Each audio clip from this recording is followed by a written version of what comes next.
पृथ्वी में गुरु जी को वंदना,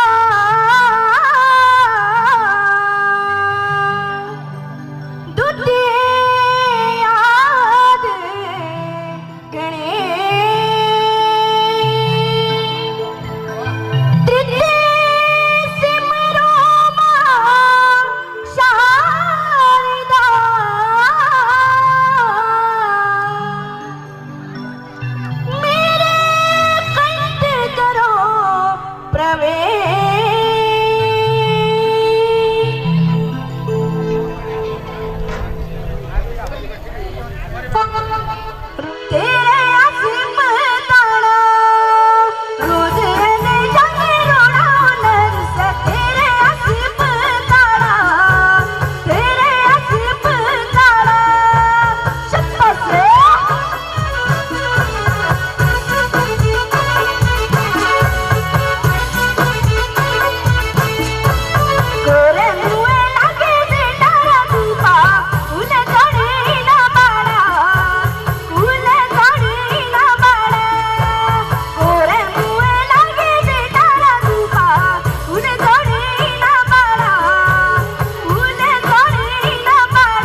वर्मा बटाली वाले टेंट हाउस आज का जो कार्यक्रम इनके सौजन्य से आयोजित हो रहा है। श्री चेतराम जी पाड़ा चावल, चेतराम जी बटाली चावल, सोहन लाल बटाली चावल, श्रीमती धंतु देवी जी राजमा दाल, मनोहर दास पाड़ा गिलास पत्तल, हरि सिंह बलई मसाले, मुनीलाल वार्ड मेंबर पाड़ा cylinder, TC Joshi badges, Mahendra Gandhi निमंत्रण पत्र, बबलू बटाली प्याज टमाटर और ज्वाला बलई सुपरिटेंडेंट ICDS इन्होंने सिलेंडर डोनेट किया है आज के इस कार्यक्रम के लिए। आप सभी से निवेदन है कि आप कृपया स्वादिष्ट भोजन के लिए पधारें। उसके बाद मैच बंद होने वाला है। आप भोजन के साथ साथ गीत और संगीत का भी आनंद लीजिए। कार्यक्रम को आगे बढ़ाने से पहले दो पंक्तियां कहना चाहूंगा, सुनना चाहेंगे? आवाज नहीं आ रही है। मैं हिमाचल प्रदेश के बहुत सारे मंचों पर परफॉर्म कर चुका हूं और आज मुझे इस मंच पर परफॉर्म करने का मौका मिला। मैं अपने आप को बड़ा ही खुशकिस्मत समझता हूं, लेकिन ऐसे ऑडियंस मैंने कहीं नहीं देखे। बहुत ही शांत, बिल्कुल शांत है। आप थोड़ा सा जोश जगाइए। आज कार्यक्रम हो रहा है, उत्साह से आप पेश कीजिए, एंजॉय कीजिए। कलाकारों का हौसला बढ़ाइए कृपया। दो पंक्ति कहना चाहूंगा। वक्त नूर को बेनूर कर देता है, युवाओं के लिए स्पेशली। वक्त नूर को बेनूर कर देता है, थोड़े से जख्म को नासूर कर देता है। वक्त नूर को बेनूर कर देता है, थोड़े से जख्म को नासूर कर देता है। कौन चाहता है अपनों से दूर रहना, कौन चाहता है अपनों से दूर रहना, पर यही वक्त हम सभी को मजबूर कर देता है, यही वक्त हम सभी को मजबूर कर देता है। अन्य मुखिया गण तथा महोदय, अन्य मुख्य अतिथि महोदय तथा मेरे भाइयों और बहनों, आज मैं आर्यन ध्रैक आपके सामने एक गाना गाने जा रहा हूँ। अच्छा चलता हूँ दुआओं में याद रखना, मेरे जिक्र का जुबा पे स्वाद रखना, दिल के संदूकों में मेरे अच्छे काम रखना, तारों में भी मेरा तू सलाम रखना। ओ अंधेरा तेरा मैंने ले लिया मेरा, उजला सितारा तेरे नाम किया, चन्ना मेरे आ मेरे आ, चन्ना मेरे आ मेरे आ, चन्ना मेरे आ मेरे आ बेलिया, ओ पिया चन्ना मेरे आ मेरे आ, चन्ना मेरे आ मेरे आ, चन्ना मेरे आ मेरे आ बेलिया, ओ पिया ओ पिया। मैं फिल्म तेरे हम ना रहे जो, गम तो नहीं है, गम तो नहीं है, किससे हमारे नजदीकियों के कम तो नहीं है, कम तो नहीं है। इतनी दफा सुबह तो मेरी तेरे आंगन में बैठे मैंने शाम किया, चन्ना मेरे आ मेरे आ, चन्ना मेरे आ मेरे आ, चन्ना मेरे आ मेरे आ बेलिया, ओ पिया चन्ना मेरे आ मेरे आ, चन्ना मेरे आ मेरे आ, चन्ना मेरे आ मेरे आ बेलिया, ओ पिया ओ पिया, चन्ना मेरे आ मेरे आ बेलिया, ओ पिया। तेरे रुख से अपना रास्ता मुड़ के चला, चंदन हुई खुशबू छोड़ के चला। धन्यवाद। तुझसे नाराज नहीं जिंदगी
लागी दी आशा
इससे पहले कि मैं हिमाचली स्टार आज के स्टार सिंगर मिस्टर दीवान शिवान जी को मंच पर बुलाऊं, दो पंक्तियां कहना चाहूंगा और फरमाइएगा।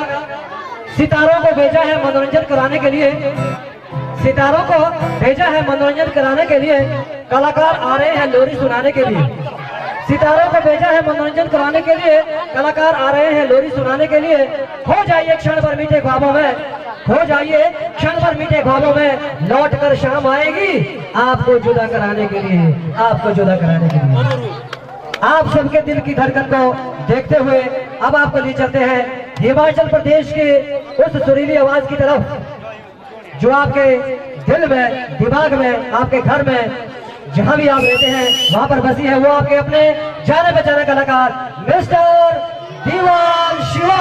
स्वागत करें दीवान शिवा।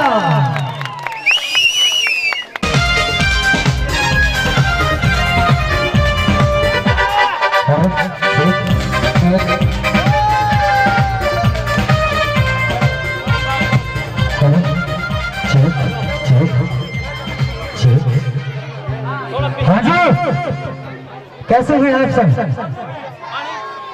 ठीक है। सबसे पहले माँ सरस्वती के चरणों में शत प्रणाम करता हूँ और यहाँ के स्थानीय देवी देवताओं के चरणों में मेरा शत प्रणाम और साथ ही साथ मुख्य अतिथि महोदय जी को भी प्रणाम करना चाहूँगा और यहाँ की शुभकामना करना चाहूँगा अम्बेडकर युवा मगन बटालिका, जिन्होंने मुझे इस मंच पर आने का मौका दिया और साथ ही साथ भाई सोल्जर से साउंड की जोरदार तालियां चाहूँगा कि इतना खूबसूरत साउंड यहाँ पे जमा है। तो ज्यादा ना कहते हुए दोस्तों हो जाए शुरू, चलेगा क्या बात है?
साहब के लिए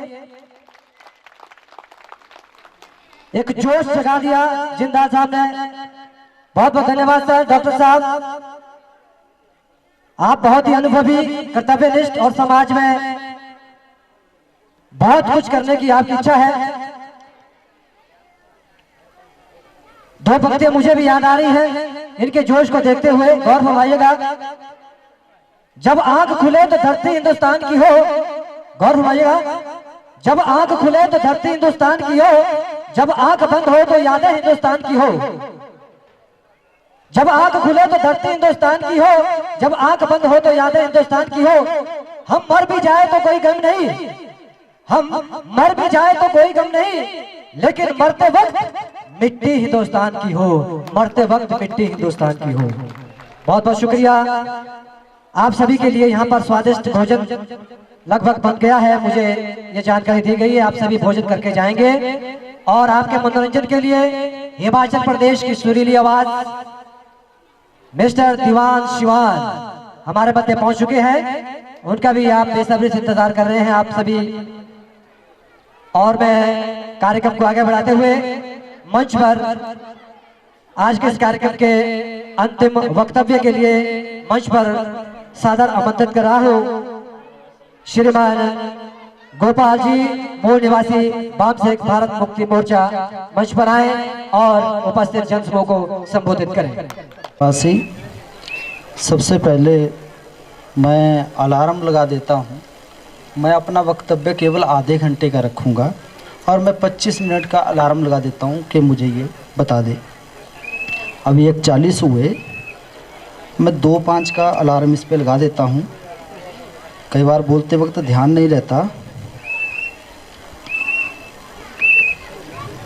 दूसरा, मैं सबसे ज़्यादा धन्यवादी हूं यहाँ के आयोजकों का, जिनका संगठन है मूल निवासी अंबेडकर युवक मंडल बटाली, जिन्होंने मुझ जैसे छोटे आदमी को यहाँ बोलने का मौका दिया। दूसरा, मैं ज़्यादा प्रबोधन में समय नहीं लगाऊंगा, उसमें समय ज़्यादा चला जाएगा। पहले ही आप लोग बड़ी देर से सुन रहे हो, सुनने की भी सबकी अपनी अपनी कैपेसिटी होती है। यहाँ जो प्रबुद्ध लोग बैठे हैं, इन सभी का धन्यवाद करना चाहूँगा, और इस गांव और बाकी पड़ोसी गांव से आए हुए सभी मेरे मूल निवासी साथियों,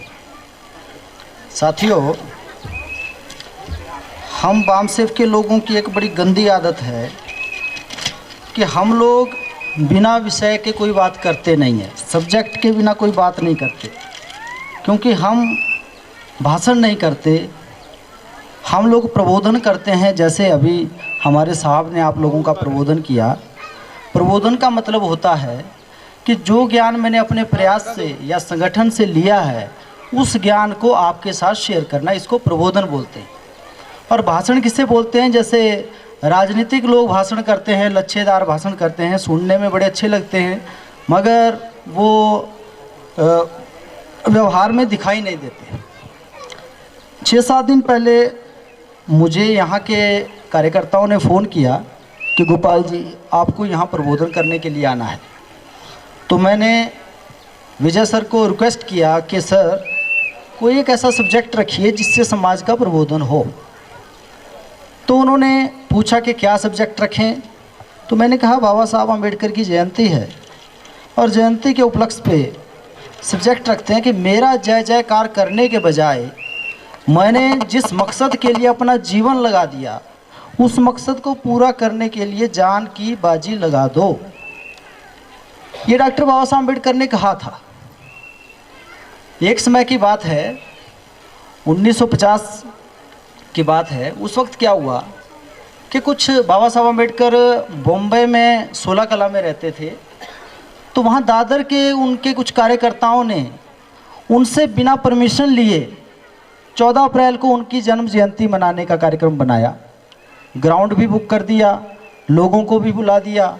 लास्ट में बाबा साहब अम्बेडकर के पास गए और बाबा साहब अम्बेडकर को कहा कि बाबा साहब अम्बेडकर, हमने आपकी जयंती मनाने का कार्यक्रम एक रखा है दादर में 14 अप्रैल को, तो हम उसको अध्यक्षीय भाषण के लिए आपको बुलाना चाहते हैं। डॉक्टर बाबा साहब सुनते ही आग बबूला हो गए, गुस्से से तेज हो गए। उन्होंने उन लोगों को डांटा कि मैं अपनी जयंती मनाने के पक्ष में नहीं हूं, मुझे यह पसंद नहीं है कि कोई लोग मेरी जयंती मनाए। ये डॉक्टर बाबा साहब अम्बेडकर के अपने मुंह की बात है, उन्होंने ये कहा। फिर उन लोगों ने कहा कि सर बाबा साहब कि एक बार मनाएंगे, उसके बाद कभी नहीं मनाएंगे,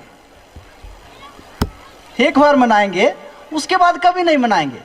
तो डॉक्टर बाबा साहब अम्बेडकर को उन्होंने कन्विंस किया, तो वो मान गए और अपने जन्मदिन के मौके पर उन्होंने वहाँ ये वक्तव्य रखा। वो भाषण आज भी अवेलेबल है हमारे पास, एवं सेव के पास। उसमें उन्होंने जो मेन शब्द कहा कि मेरा जय जयकार करने के बजाय, जब उन्होंने देखा कि लोग जय भीम करने वाले हैं, करने धरने वाले कुछ नहीं है, कि मेरा जय जयकार करने के बजाय मैंने जिस मकसद के लिए अपना जीवन लगा दिया, उस मकसद को पूरा करने के लिए अपनी जान की बाजी लगा दो। 15 अगस्त 1947 को तथाकथित देश आज़ाद हो गया, मगर बाबा साहब उसके बाद भी कह रहे हैं 1950 को कि अपनी जान की बाजी लगा दो। तो बाबा साहब अम्बेडकर का कोई अलग मकसद है? निश्चित रूप से उनका अलग मकसद है।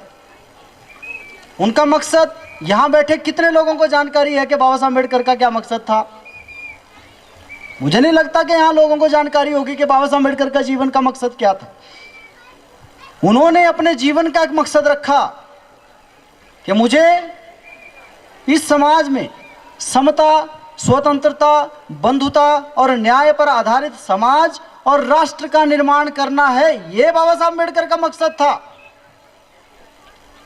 कितने लोग जानते हैं कि बाबा साहब अम्बेडकर का मकसद क्या था? बिल्कुल नहीं जानते। यह बाबा साहब अम्बेडकर का मकसद था समता, मतलब जन्म के आधार पर कोई छोटा बड़ा नहीं होगा। तो क्या जब बाबा साहब अम्बेडकर ने संविधान लिख दिया को क्या आज ये व्यवहार में है कि जन्म के आधार पर छोटा बड़ा कोई नहीं है?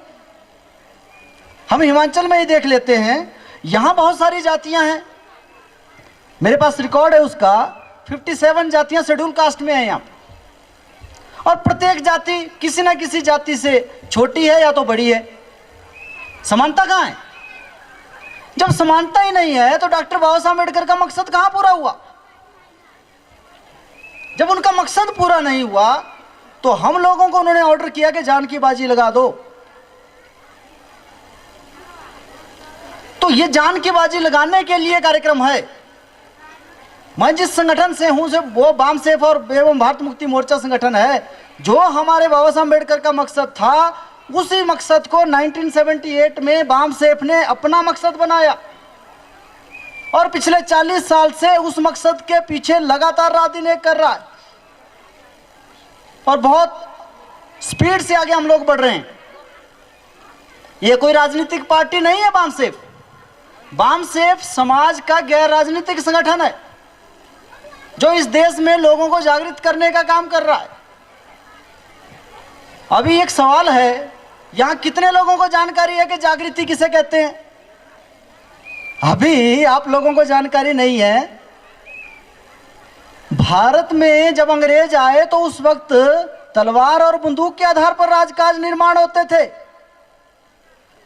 लोकतंत्र में चाकू छुरी बंदूक तलवार ये नहीं चलता। लोकतंत्र में शब्द चलते हैं। हमारे शब्दों पे पकड़ होनी चाहिए। हमारे संतों ने क्या हमें मैसेज दिया? वाणी। वाणी मीन्स शब्द। कि लोकतंत्र में यदि आप लोगों को स्थापित होना है, इस देश का राजा बनना है, तो आपको शब्दों पे पकड़ रखनी होगी। कितने लोग इसका पीछा कर रहे हैं? नहीं कर रहे हैं। करेंगे कहां से जब जागृति जो शब्द है उसका पता ही नहीं है जागृति किसे कहते हैं। स्कूल में पढ़ाई नहीं जाती। जागृति का सबसे पहला सबक है टू आइडेंटिफाई योर एनिमी। अपने दुश्मन को जानो, अपने दुश्मन को पहचानो। का कितने लोगों को जानकारी है कि हमारा दुश्मन कौन है हजारों सालों से? अभी साहब भी कह रहे थे कि हमको अम्बेडकर का अपना मकसद नहीं था। मुझे लगता कि इससे पहले आप लोगों ने यह बात सुनी होगी। यह मकसद हमारे महापुरुषों का मकसद था। आज से लड़ों की बात नहीं है। गौतम बुद्ध इस देश में क्रांति ला रहे थे गैर बराबरी के विरोध में। उस गौतम बुद्ध का मकसद था। बाद में जब गौतम बुद्ध ने यह आंदोलन चलाया तो गौतम बुद्ध की वजह से इस 40 साल में आंदोलन सफल हुआ। आपको शायद जानकारी नहीं है, गौतम बुद्ध का 40 साल में आंदोलन सफल हुआ। 40 साल में गौतम बुद्ध का जो परिणाम जो आए वो 3 भयंकर किस्म के परिणाम आए। जिन लोगों को ब्राह्मणों ने, यहाँ की व्यवस्था ने शूद्र घोषित किया था, वो लोग सम्राट बने। छोटे मोटे सम्राट नहीं, अशोका जैसे सम्राट। दुनिया में अशोका जैसा सम्राट आज तक पैदा नहीं हुआ। चंद्रगुप्त मौर्य से लेकर राजा भद्रथ तक मूल निवासी लोग इस देश के सम्राट बने। एक पहला परिवर्तन हुआ। दूसरा परिवर्तन क्या हुआ आंदोलन से कि भारत की जो जितनी समस्त महिलाएं थी, सारी की सारी महिलाएं गुलाम थी। महिलाएं गुलामी से आजाद हुई। तीसरा जो इसकी सफलता का जो कारण बना, वो सफलता क्या मिली तीसरी, कि गौतम बुद्ध कोई भी बात तर्क और दलील के बगैर करते नहीं थे। किसी ने कुछ भी बोल दिया और मान लिया, ऐसा करते नहीं थे। में ज्ञान और विज्ञान का निर्माण हुआ और इस देश में 10-10 यूनिवर्सिटीज बनी। तक्षशिला, नालंदा, विक्रमशिला, उज्जैनी, ये सारी की सारी उस वक्त दुनिया के लोग भारत में पढ़ने के लिए आते थे। इतना महान भारत हुआ। ये जो ब्राह्मण कहते हैं ना सोने की चिड़िया हमारी, बिल्कुल नहीं, सोने की चिड़िया। तो इतना बड़ा हम लोग, इतने तेज तरार, इतने धनी लोग थे। ये धनी, ये इतना सा सुख का जो जीवन था, ये ब्राह्मणों को पसंद नहीं आया। ब्राह्मणों ने इसके विरोध में प्रतिक्रांति की। उन्होंने भिक्षु संघ में एंट्री की, उन्होंने सेना में एंट्री की। सेना में एक ब्राह्मण जो एंटर हुआ उसका नाम था पुष्यमित्र शुंग। पुष्यमित्र शुंग ने, जो हमारा 10वां सम्राट था राजा भद्रथ, राजा बृहद्रथ की धोखे से हत्या की पाटलिपुत्र में, जो आज पटना में है। इसके डॉक्यूमेंट्री एविडेंस है, मैं कोई कहानी नहीं सुना रहा हूं आपको काल्पनिक, ये डॉक्यूमेंट्री एविडेंस है। ईसा पूर्व 184 साल पहले यह घटना घटी। तो उस वक्त क्या घटना घटी कि हमारा जो मूल निवासी सम्राट था राजा बृहद्रथ, उसकी हत्या हुई। हत्या होने से क्या हुआ, बहुत बड़ी बुरी तरह का इस देश में हम लोगों को गुलाम बनाने का षड्यंत्र हुआ। क्या षड्यंत्र हुआ, जो लोग इस देश के सम्राट थे उन लोगों को अछूत और शूद्र घोषित किया गया। पुष्यमित्र शुंग के दरबार में वाल्मीकि नाम का राजकवि था। बृहद्रथ के टाइम पे बौद्ध धर्म को राजाश्रय था। पुष्यमित्र शुंग नाम का राजा, इस धोखे से जो राजा बना, उस राजा के दरबार में वाल्मीकि नाम का राजकवि था। और ये जो रामायण जो आप लोग इतनी देर से चर्चा कर रहे हो, रामायण काल्पनिक है।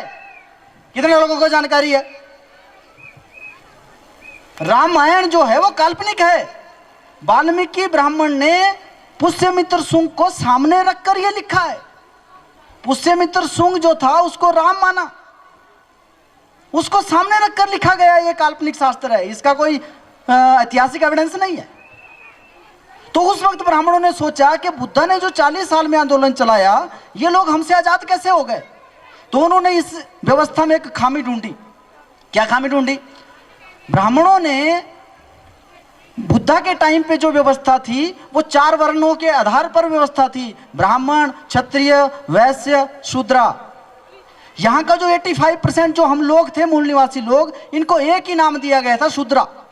इसकी वजह से बुद्धा बड़ी तेजी से सफल हुए, क्योंकि सभी की एक ही पहचान थी, शूद्रा।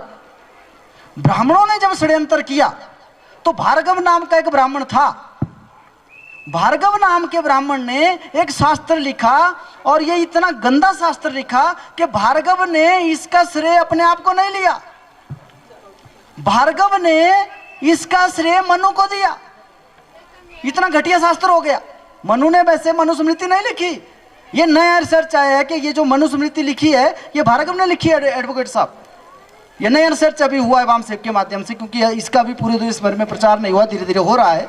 एक नया ये चीज आई है सामने, ये भार्गव नाम के ब्राह्मण ने लिखी थी, घटिया शास्त्र। और इतना घटिया हो गया कि उसने लेखक के रूप में अपना नाम नहीं दिया, मनु का नाम दे दिया। तो इतना घटिया मामला था ये। जब उन्होंने देखा कि इनकी एक पहचान थी शूद्रों की, तो इन्होंने इनकी हजारों पहचानें बनाई। संविधान में, एडवोकेट साहब आप संविधान को जानते हैं, संविधान में 6743 जातियां दर्ज हैं मूल निवासियों की, 6743।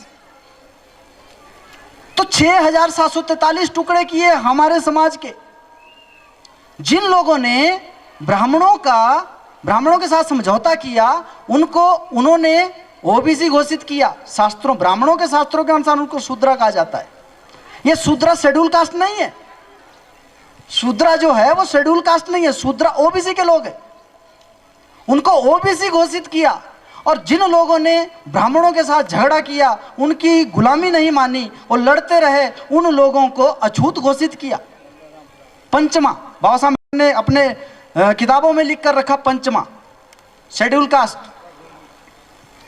तो इतना भयंकर किस्म का हमारा जो तोड़ किया, ये जो मानवता के खिलाफ जो कार्य किया, इस कार्य को इन सभी 6000 टुकड़ों में बांटे हुए लोगों को जोड़ने का काम हमें करना होगा, ये बाबा साहब अम्बेडकर कह रहे हैं।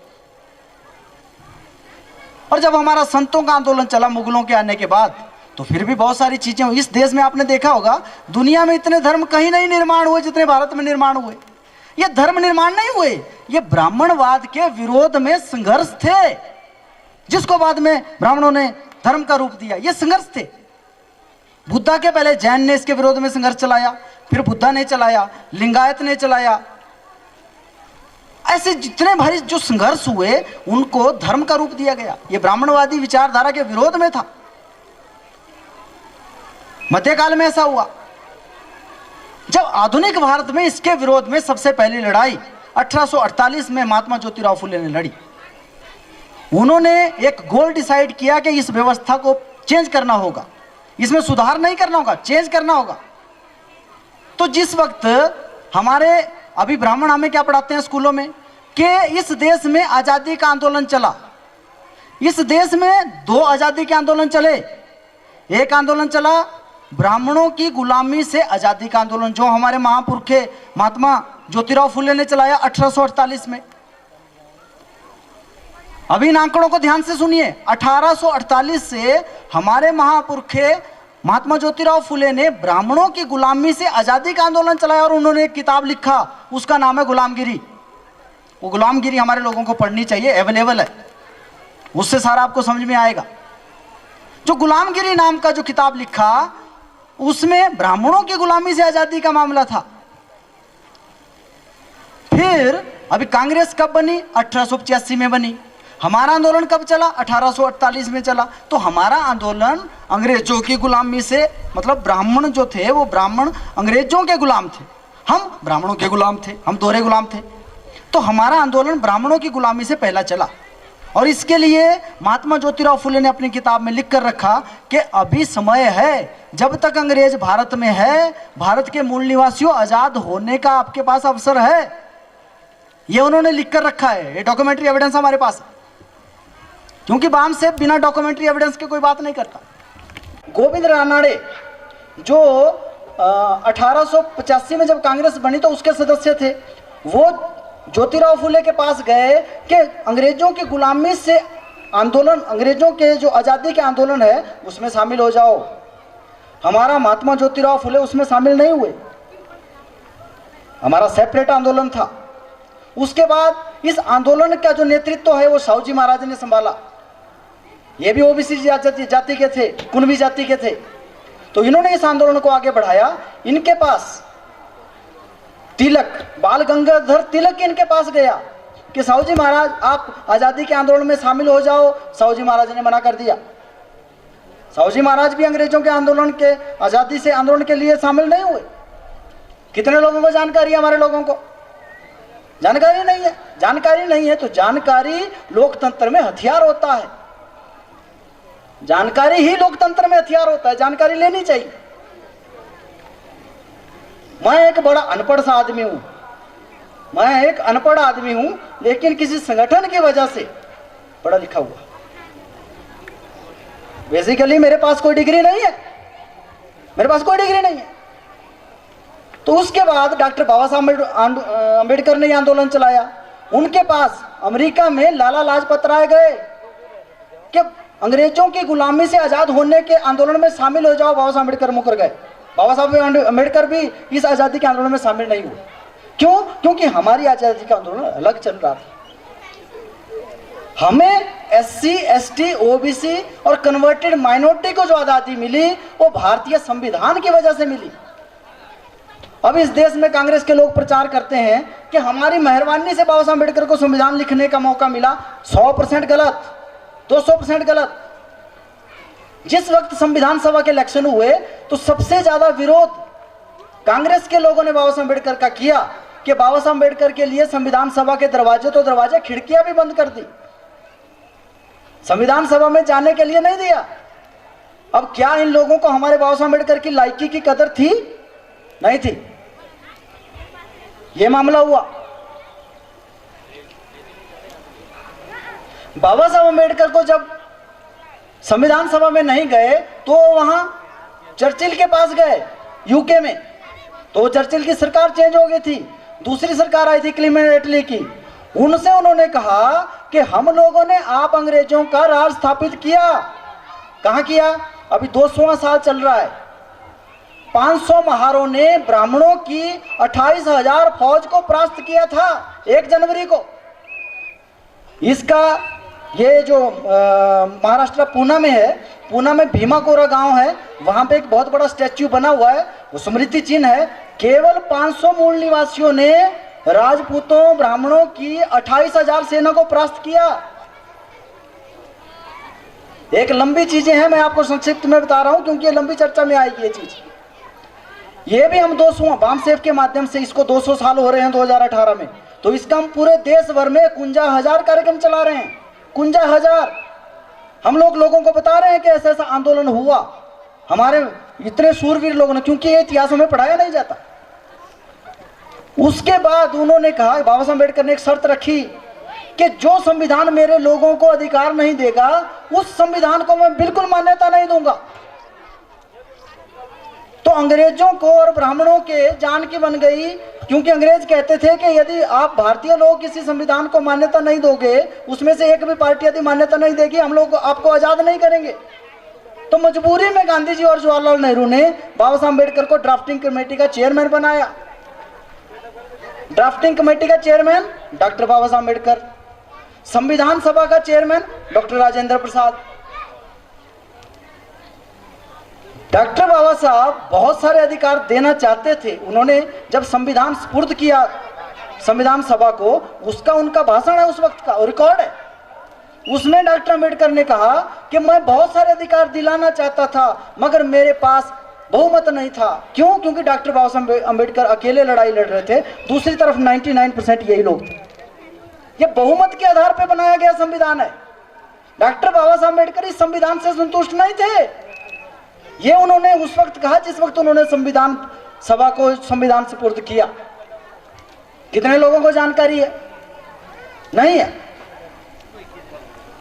संविधान सभा में जब हमें संविधान मिला, हम लोग संविधान की वजह से आजाद हुए।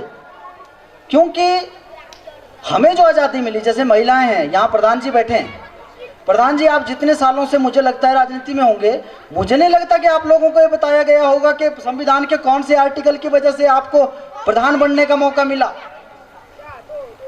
क्या आपको जानकारी है? नहीं है। और हम लोग अब बोलते हैं हम बहुत बड़े अरे आप तो छोड़ो, एक जगह हम लोग गए थे संत रविदास की जयंती मनाने के लिए, तो वहां पे एक पूर्व विधायक थे। विधायक को मैंने सवाल किया सभा में, विधायक रह चुके 10-15 साल विधायक रह चुके, उनको मैंने सवाल किया कि आपको राजा बनने का अधिकार कौन से आर्टिकल के तहत मिला? पता ही नहीं। आर्टिकल 325 नोट कर लो। आर्टिकल 325 की वजह से महिलाओं को अधिकार दिए गए। ये वोट देने का अधिकार भी और राजा बनने का अधिकार भी है। आर्टिकल 330, वकील साहब यहां बैठे हैं, संविधान डेली पढ़ते हैं। आर्टिकल 330, आर्टिकल 332, आर्टिकल 340, ये ओबीसी को अधिकार दिए गए।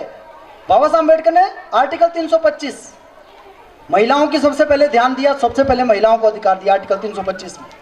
330 और 31 में शेड्यूल कास्ट को अधिकार दिए और शेड्यूल ट्राइब को अधिकार दिए।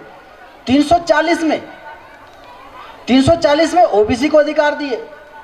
आर्टिकल 341 और 42 में शेड्यूल कास्ट और शेड्यूल ट्राइब को अधिकार दिए। कितने लोगों को जानकारी है? अरे भाई, हम बाबा साहब का गुणगान तो करते हैं, मगर बाबा साहब ने जो संविधान लिखा उसको हमने कभी देखा ही नहीं, पढ़ा ही नहीं। कितने लोग हैं यहाँ? हाथ खड़ा करो, बाबा साहब का संविधान कितने लोगों ने पढ़ा? मुझे नहीं लगता कि एडवोकेट साहब के अलावा किसी लोगों ने पढ़ा होगा। हम तो गुणगान करने वाले लोग हैं, हम तो भक्ति करने वाले लोग हैं, जय जयकार करने वाले लोग हैं। इसके लिए बाबा साहब मना करते हैं? अरे जिस संविधान की वजह से तुम लोगों को अधिकार मिले, वो संविधान हम लोगों ने कभी पढ़ा ही नहीं। अच्छा चलो, पढ़ा नहीं, देखा? मैं सवाल करता हूं लोगों से, हर सभा में करता हूं, क्या आपने पढ़ा नहीं तो कभी देखा? लोग बोलते हैं नहीं देखा। अच्छा, दूर से नहीं देखा कि नजदीक से नहीं देखा? लोग बोलते हैं दोनों ही नहीं देखा। मैं दिखा देता हूं। यह भारत का संविधान है। इस संविधान में आप लोगों के अधिकार दर्ज हैं। और डॉक्टर बाबा साहब अम्बेडकर ने संविधान लिखा। जिन डॉक्टर बाबा साहब अम्बेडकर ने संविधान लिखा, कांग्रेस के लोगों ने उनको जीतने ही नहीं दिया। 1952 में भारत में पहला चुनाव हुआ, उसमें जवाहरलाल नेहरू ने बाबा साहब अम्बेडकर के विरोध में एक चौथी पास आदमी को खड़ा किया। कितने लोगों को जानकारी है? चौथी पास आदमी को खड़ा किया, उसका नाम काजरोडकर था। और उस काजरोडकर को 1952 में 25,000 रुपए दिए। आज लोग भ्रष्टाचार का रटन रटते। अरे भाई, भ्रष्टाचार सबसे पहले जवाहरलाल नेहरू ने शुरू किया। चुनाव आयोग में उस वक्त के 25,000 आज के करोड़ों रुपए हो जाते हैं। क्या ये चुनाव आयोग के ध्यान में बात गई? नहीं गई। क्यों? क्योंकि चुनाव आयोग में भी वही लोग हैं, सत्ता में भी वही लोग हैं। ये जानकारी हमारे लोगों को नहीं है। और तो और उस वक्त 1952 में जवाहरलाल नेहरू ने 3.5% ब्राह्मणों को 60% टिकटें दी कांग्रेस से। हमारे लोग बड़ी छाती तान के बोलते हैं कांग्रेस हमारी है, छाती तान के बोलते हैं, उनका सीना फटने लगता है। कांग्रेस हमारी है। अरे आप लोगों के पिछवाड़ी पे जूता मारा उन्होंने। 3.5% ब्राह्मणों को 60% टिकटें दी और भारत की पहली संसद में, भारत के पहली लोकसभा में 45% ब्राह्मण जीत कर आए। सबसे पहले ब्राह्मणों का कब्जा हुआ संसद पे। हमारे लोग कहते हैं कि हम एमएलए एमपी बन जाएंगे तब होगा। कुछ नहीं होगा, जब तक जानकारी नहीं होगी कुछ नहीं होगा। भाषण करते रह जाएंगे, बीत जाएंगे। बहुत सारे लोग भाषण करके मर गए, खप गए, किसी को याद नहीं आई। ये जानकारी जब तक हम लोगों को नहीं होगी कुछ नहीं होगा। संसद पर जब ब्राह्मणों का कब्जा हुआ, उन्होंने संविधान को माना ही नहीं। संविधान को नहीं माना, मैं किस आधार पे कह रहा हूं? जस्टिस पीवी सावंत, आप नाम जानते होंगे साहब। पीवी सावंत ने कहा कि भारत के संविधान का प्रयोग ही नहीं किया जा रहा है, उसके विरोध में काम हो रहा है इस देश में। भारत के संविधान के विरोध में काम हो रहा है, ये पीवी सावंत ने कहा, जस्टिस पीवी सावंत ने। तो उन्होंने एक शब्द इसके लिए बोला कि भारतीय संविधान को सेट असाइड किया गया है। अब इसका मैं उदाहरण आप लोगों को देता हूं। भारतीय संविधान का सबसे पहला आर्टिकल, भारतीय संविधान का सबसे पहला article, India that is Bharat. पहला आर्टिकल ऐसा ही है ना वकील साहब, इंडिया दैट इज भारत। बाबा साहब अम्बेडकर ने कहा कि ये जो इंडिया होगा, यदि मैं इसका अर्थ हिंदी में नहीं करता हूं तो ये ब्राह्मण लोग हिंदुस्तान इसको बना देंगे।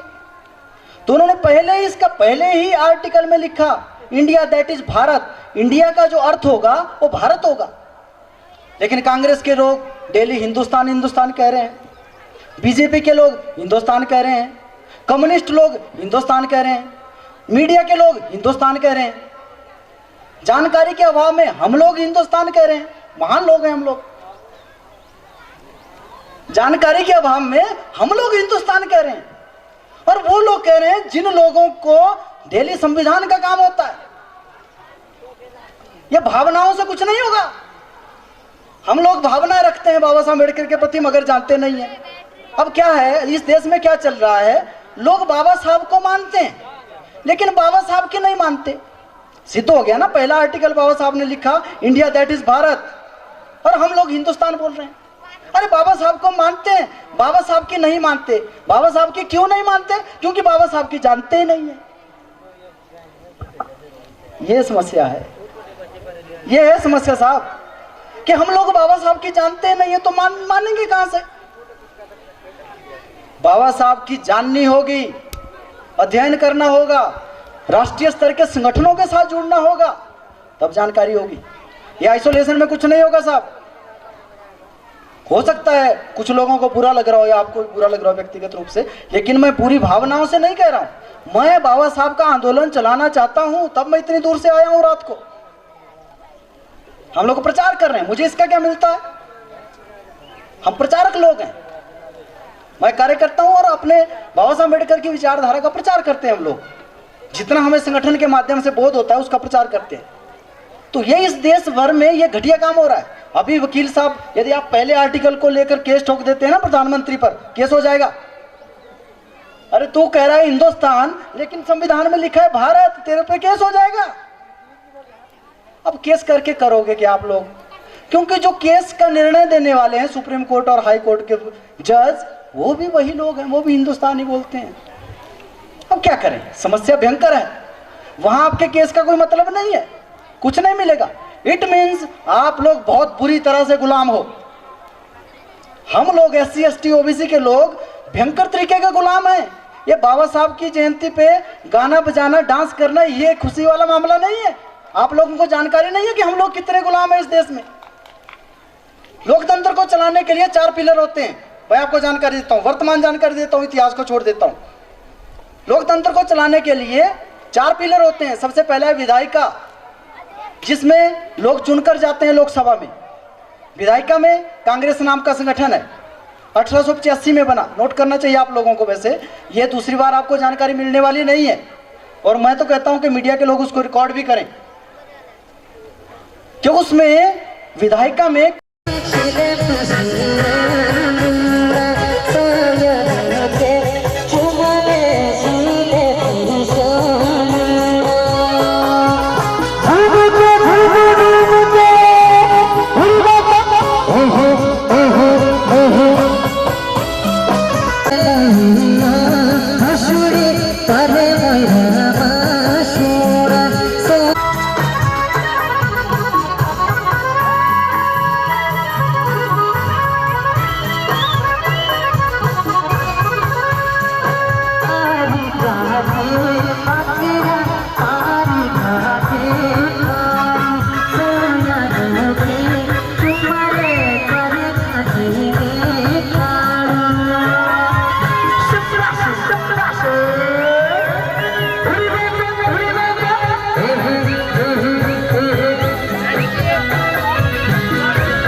मौला का तेरे कुदरता हंस मेरी ये बलमा हंस मेरी ये बलमा मौला का तेरे कुदरता हंस मेरी ये बलमा हंस मेरी ये बलमा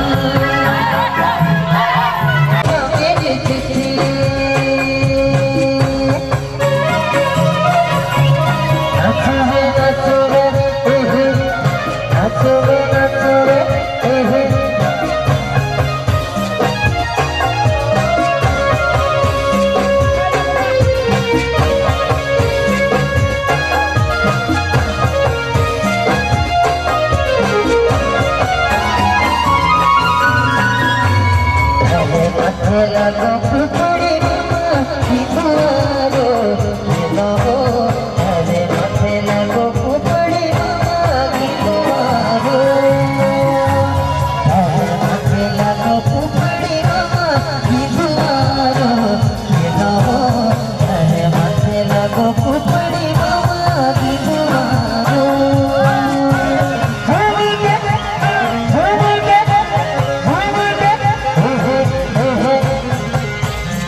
लगा दे रामना मोहन की है तेरे देश राताड़ा तेरा लगा दे रामना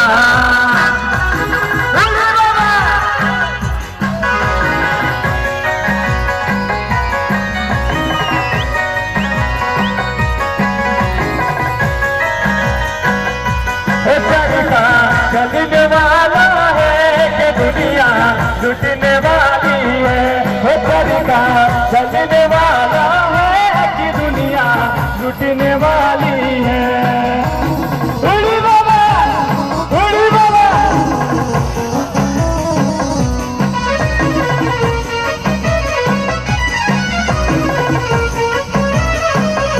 वो दुनिया कोई बजने वाली है बजने वाली है वो दुनिया कोई बजने वाली है सजने वाली है।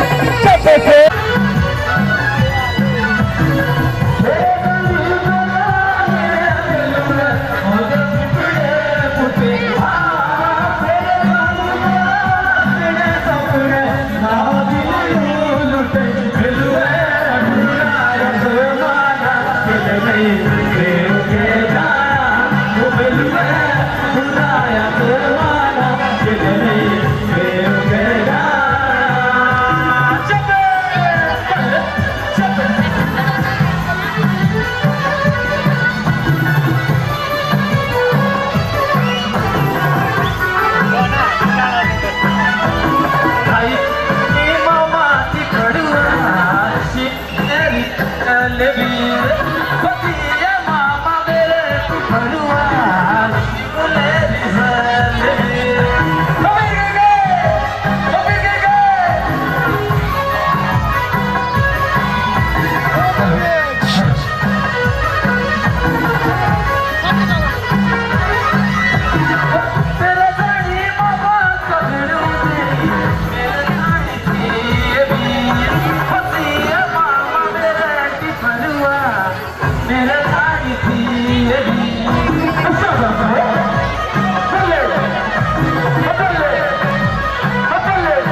दीवानी मेरी सजनी शिवानी तू है मेरी दीवानी जिसे देख मेरा दिल धड़का वो मेरी जान तड़पती है जिसे देख मेरा दिल धड़का वो मेरी जान तड़पती है कोई जन्नती की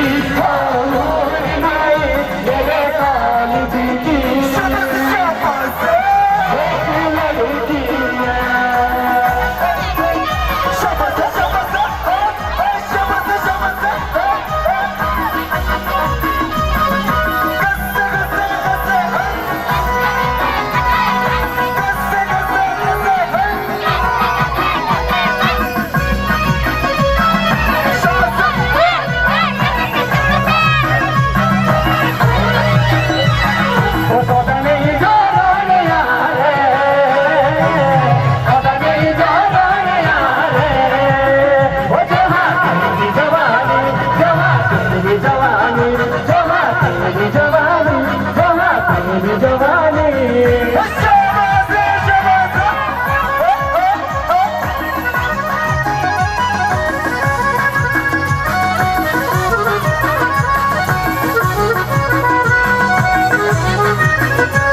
Hare